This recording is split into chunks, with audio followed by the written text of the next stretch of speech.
তৃতীয় মমতায়, কল্যাণ সমতায়, আস্থা আজ সমাজসেবায়, এই স্লোগানকে ধারণ করে জাতীয় সমাজসেবা দিবস উদযাপিত হচ্ছে আজ ৩রা জানুয়ারি। অনুষ্ঠানে উপস্থিত রয়েছেন সভাপতি হিসেবে সম্মানিত সহকর্মী, উপপরিচালক সমাজসেবা গাজীপুর জেলা। মঞ্চে উপবিষ্ট ছিলেন এই মুহূর্তে একটু জরুরি কাজে জুম মিটিং অ্যাটেন্ড করুন পুলিশ সুপারের পক্ষে অতিরিক্ত পুলিশ সুপার মহোদয় রয়েছেন। আমাদের প্রাক্তন উপপরিচালক সমাজসেবা জনাব আজহার আলী মিয়া, সমাজসেবার অন্যান্য কর্মকর্তাবৃন্দ, আমার সামনে উপস্থিত সমাজসেবা দপ্তরের বিভিন্ন উপজেলা সমাজসেবা অফিসার, জেলা কার্যালয়ের কর্মকর্তাবৃন্দ, আমার সহকর্মীবৃন্দ এবং বিভিন্ন স্বেচ্ছাসেবক দলের যারা বা স্বেচ্ছাসেবক যারা রয়েছেন তাদের নেতৃবৃন্দ, সোশ্যাল নেতৃবৃন্দ, উপকারভোগী এবং ভদ্র মহিলা ভদ্র মহোদয় সকলকে সালাম জানাচ্ছি। আসসালামু আলাইকুম। আজকের এই দিবসটি আসলে অনেক গুরুত্বপূর্ণ। আমরা হয়তো অন্যান্য দিবসের মতো করে আমরা হয়তো ভাবছি না যে জাতীয় পর্যায়ে আমাদের সমাজসেবা দিবস বা সমাজসেবা কতটা গুরুত্ব বহন করে। আমি আলোচনাটাকে একটু ডিফারেন্ট পার্সপেক্টিভ থেকে, একটু ডিফারেন্ট অ্যাঙ্গেলে দেখতে চাই। আপনারা হয়তো অনেকেই পৃথিবীর অনেক দেশ ভ্রমণ করেছেন, জেনেছেন, আপনারা জানেন যে পৃথিবীতে অনেক কল্যাণ রাষ্ট্র রয়েছে, ওয়েলফেয়ার স্টেট। কল্যাণ রাষ্ট্র যেগুলো থাকে, যেমন ইউরোপের অনেক দেশই এখন কল্যাণ রাষ্ট্র, পৃথিবীর অনেক দেশ যেগুলো অনেক উন্নত সেগুলো এখন কল্যাণ রাষ্ট্র। সেখানে হয় কি যে আমরা যারা ওয়েলদি, সোসাইটির যারা হচ্ছে ধনী এবং ওয়েলদি, তাদেরকে হাইলি ট্যাক্স মানে ট্যাক্সেবল করা হয়। যারা প্রচুর ট্যাক্স দেন, বিভিন্ন প্রতিষ্ঠান, বিভিন্ন ইন্ডাস্ট্রি, বিভিন্ন ব্যক্তিবর্গ যারা অনেক ওয়েলদি, তাদেরকে হচ্ছে আপ টু 40% এরকম ট্যাক্স, 50% ট্যাক্স আরোপ করা হয়। সেই অর্থটা সরকার এনে সোশ্যাল ওয়েলফেয়ারে ব্যয় করে।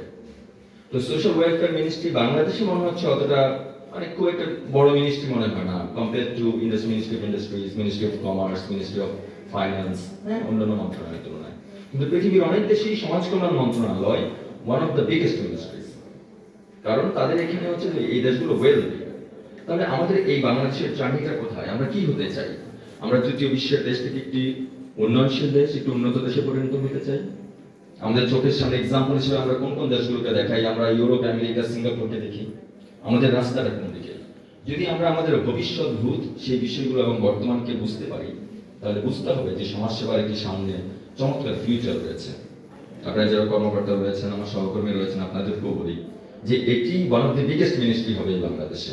কেন হবে?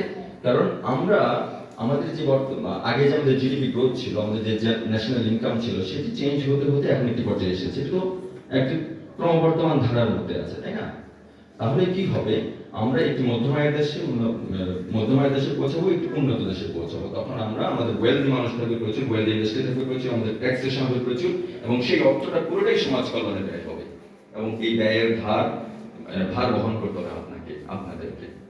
তো সেই জন্য একটু ওয়েলফেয়ার স্টেটের সাথে যদি আমরা কম্পেয়ার করি, বাংলাদেশ ওয়েলফেয়ার স্টেটের দিকে হয়তো যাচ্ছে, সেই জন্য সমাজসেবাকে কিন্তু সেভাবে প্রস্তুত হতে হবে, ব্রেস ফর দ্য ইম্প্যাক্ট। আমাদের এই ইম্প্যাক্টের জন্য এখন থেকে কিন্তু প্রস্তুতি নিয়ে রাখতে হবে, যে আমাদের এই দপ্তরকে শক্তিশালী করতে হবে, আমাদের কর্মদক্ষতা বাড়াতে হবে, আমাদের সক্ষমতা বাড়াতে হবে, এবং সোসাইটিতে আমাদের যারা পিছিয়ে পড়া জনগোষ্ঠী এবং যাদেরকে আমরা যে ইনক্লুসিভ করতে চাই তাদেরকে অনবোর্ডে নিয়ে আসতে হবে। আপনারা জানেন যে আমাদের যে সাস্টেইনেবল গোল রয়েছে সারা পৃথিবী জুড়ে, যেটি আমাদের হচ্ছে লক্ষ্যমাত্রা সারা পৃথিবীর, সেখানে একটি বড় গোল হয়েছে অন্তর্ভুক্তিমূলক সমাজ। তো অন্তর্ভুক্তিমূলক সমাজ বলতে আমরা কি বুঝি? যে আমার একটা জাহাজ ছেড়ে যাচ্ছে, সেই জাহাজ থেকে যে উন্নয়ন বা উন্নত যে জিনিসের চিন্তা করছে সেখানে যেন বাদ পড়ে না যায়, তাকে সবাইকে যেন আমরা অন বোর্ডে নিয়ে আসি।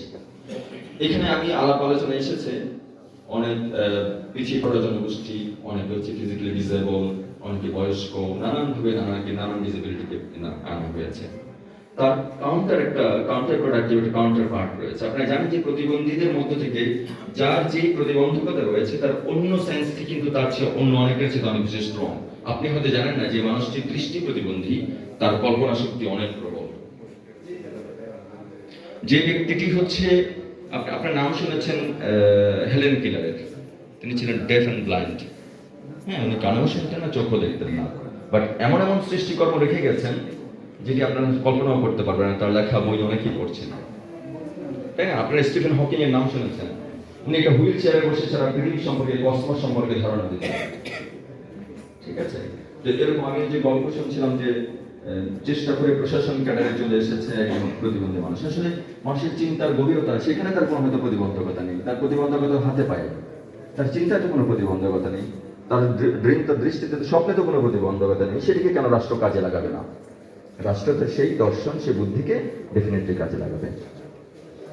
আজকের অনুষ্ঠানে একটি থিম তৈরি করা হয়েছে, যেটি অতীতের শিক্ষা বর্তমান আমাদের আউটরিচ বেড়েছে, সমাজসেবার এই বেড়েছে। সেই জায়গা থেকে আমাদের আগামী শ্রেষ্ঠত্বের জন্য আমাকে এখন প্রস্তুত করতে হবে আমাদের দপ্তরকে, আমাদের প্রত্যেকটা মানুষের কাছে পৌঁছে যেতে হবে, যারা হচ্ছে পিছিয়ে পড়া, যারা হচ্ছে আমাদের সমাজের একটি বড় অংশ। জাতীয় সমাজসেবা দিবস আজকে উদযাপিত হয়েছে। এখানে আমার সামনে বিভিন্ন স্বেচ্ছাসেবক প্রতিনিধিবৃন্দ রয়েছেন, আমরা ওনাদের বক্তব্য শুনছিলাম। ওনারা যেভাবে সমাজের উন্নয়নে কাজ করছেন, সমাজসেবা একটা ব্রড স্পেকট্রাম, একটা আমব্রেলা টার্ম। এই টার্ম শুধুমাত্র একজন দুজনের ওয়ার্ক বা একটি অফিসের ওয়ার্কে সীমাবদ্ধ করা যাবে না। সমাজের যেখানে সেবামূলক কাজ হচ্ছে সেটি সমাজসেবার অংশ। সেই ছবিতে যদি ব্যক্তিগত উদ্যোগে, প্রাতিষ্ঠানিক উদ্যোগে এবং কোথাও যদি সমাজসেবা কাজকে, সমাজসেবা দপ্তরকে তাদেরকে অনবোর্ডে নিয়ে আসতে হবে এবং তাদেরকে নিয়ে একদম তৃণমূলে পৌঁছে যেতে হবে কোন মানুষটির কি প্রয়োজন, তাই না?